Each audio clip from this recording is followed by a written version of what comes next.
This is Leelanau's Fish Town.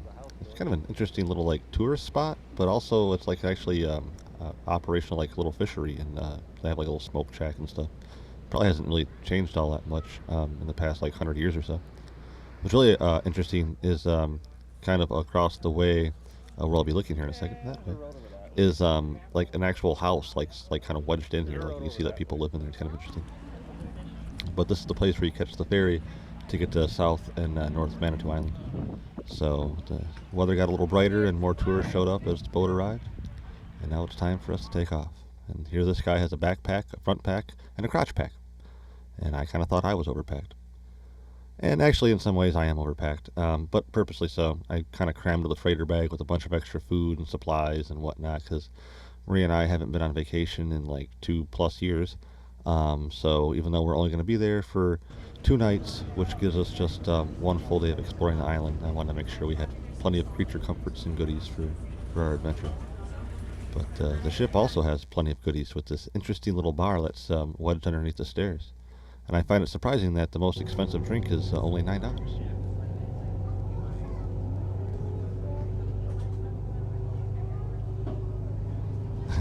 Yeah, Maria was saying it's rocky here, but I didn't have the heart to tell her that we're just now leaving harbor, so it's going to get rockier. And I was watching the waves as we were sitting there waiting for the boat, and it didn't look like it was going to be treacherous, but I knew it was going to be a fun ride.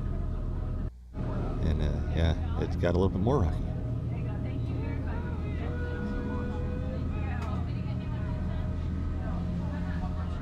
But it didn't stop the people from getting up and buying some airheads and drinks from the bar that I purposely wanted to sit by because I knew it would be fun to watch the people come in and get stuff.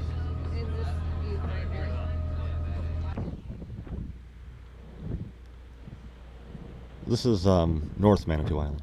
It's the first stop on this boat. It's a voyage here. It's a beautiful spot, and actually one of the islands I would have kind of preferred to go to, but there's not quite as much to explore as I understand it. But what's nice about that island is that you can camp anywhere you want to, and there's not as many restrictions, but you're completely on your own. I don't think there's any ranger stations or anything out there that I'm aware of.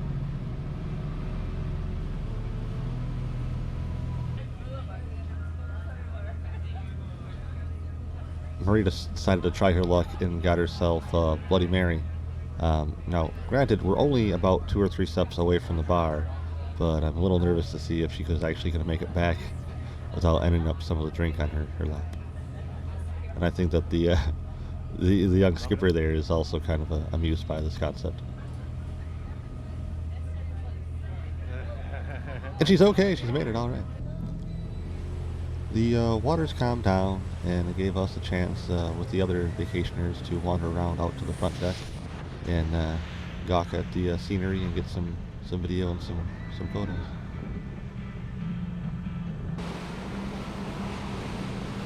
It was a spectacular day. It was getting a little warm, but especially with the breeze on the boat, it was like, to me, perfect. A little chilly, but I prefer to be a little chilly than a little too warm. Um, even though I do them often, I'm still not exactly the most comfortable with selfie shots.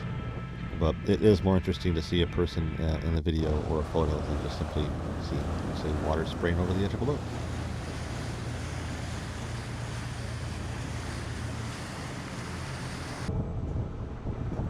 But what's going to be really interesting is Marie walking across this off the edge of the boat because she's not watching where she's going.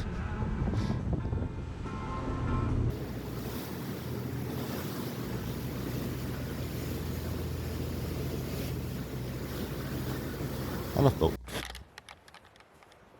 So, the campgrounds on South Manitou Island are very designated to the point that your tent has to be within like a foot of some post thing. But I was kind of surprised that it doesn't seem to be like too overpicked with like trails and like trash and stuff. Everybody seems to be taking care of. The campground's pretty nice. And a short walk from our campsite is this beautiful beach, which is like kind of the main cove area. This is kind of like the main campground that everybody goes to in the cove here. I actually think it's called the Bay, and it's I can understand why. A, it's just a short walk from the dock, and it's a great spot. We not only have enough time to kind of dink around a little bit at the ranger station and refresh our waters for our trip tomorrow morning. Kind of interesting because there was quite a few people on the boat, and I don't know how many campers were here before we got here, but as you can tell, there's seemingly like nobody around. The next morning, I got up early like I usually do, and caught the sun rising. For the most part, I was actually a little late to actually get out to the beach. I was a little chilly. And Marie got to do what she likes to do on vacation, which is sleep in. So I just kind of wandered around the beach and got some interesting shots. So we actually got started around 10 in the morning to go explore the island and see what we can't find amongst what used to be on the island, which was quite a bustling little village at its time. But the first thing that we find is what's called the Little Cemetery, which is quite little. And we also found a small ruined building thing near the Little Cemetery, and it didn't really say what it was or whatever, but this is kind of the main attraction, I guess, as it were, in this area. Wait. And then that's all we found on the wharf. And that's pretty much it. So, moving on from the Little Cemetery, which is interesting to find because you kind of walk into it in the middle of the woods. It's kind of eerie almost, actually, but was still very interesting. And there's this kind of collection of rusty old stuff along the roadway here, which was also not on the map, so it was kind of a nice little surprise. Just odds and ends of things I think that just people that have worked here have found and just congregated it here for some odd reason. And then we're getting spied on by this dragonfly as we're just trying to enjoy our lunch.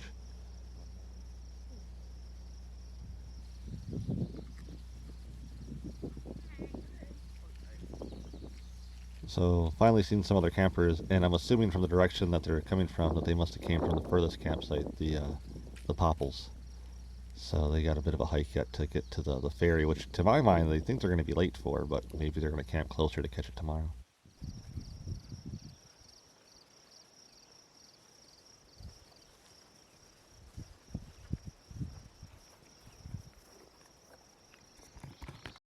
Yet another cemetery.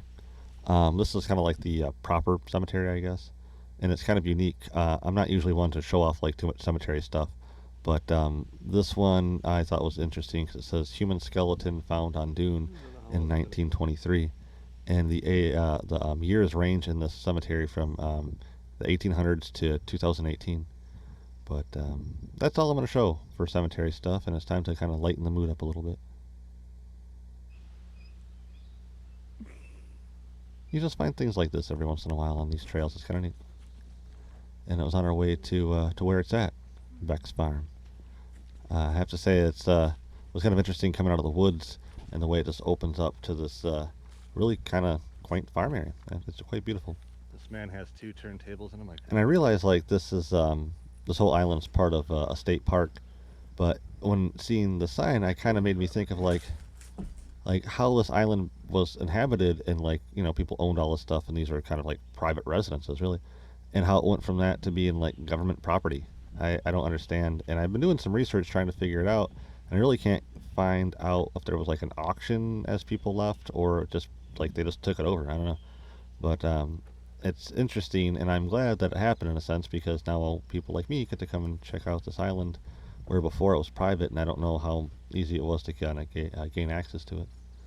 And I found it amazing that they like built this out of a mixture of timbers and rocks. I don't know if they were like running out of rocks on the island, so they just switched these timbers, but they seem to be holding up well after like 100 years of being here. And it's also interesting when you see all these like big rusty pieces of things that were part of like probably bigger tractors and threshers and things like that, that they had to get all this stuff on the island. So there was quite a shipping operation to get this stuff out here, I got to imagine.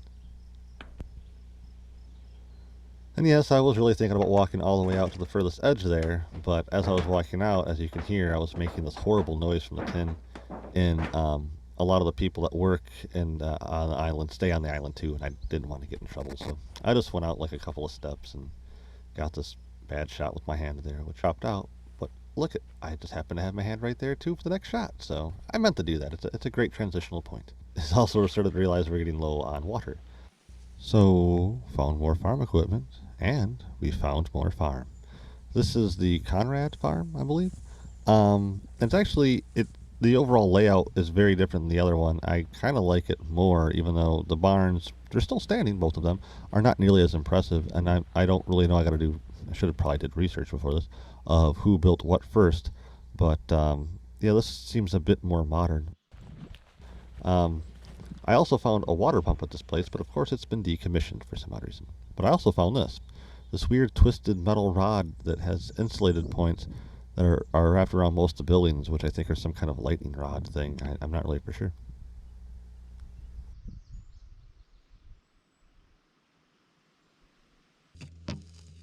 Kind of pushed along and got to the schoolhouse next.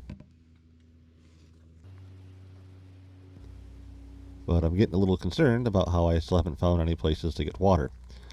We tried one spot on the way, but it didn't work out very well. So let's kind of recap where we went so far. So walked along the beach and cut in and checked out the little cemetery area. Looped around to find more. And then after that, we went down Chicago Road Trail and stopped and had lunch. And then went up to check out the other cemetery. Dropped back down.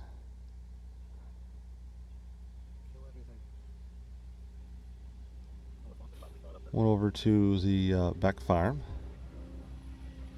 Explored that. Went from there. Decided to skip the bone boat, which sounds kind of weird. Checked out the other farm. And decided to drop down the schoolway, which turned out to be very swampy. And went to try to get water, which went even swampier and got full of mosquitoes. Said, to hell with that. And now we're here at the school. And we're going to leave things there. We're going to break this up in two parts. This is running kind of long. So please tune in for part 2 and check it out. Thanks for watching. Please comment, subscribe, and all the other YouTubery stuff that they ask you to do. And until next time, please take care out there.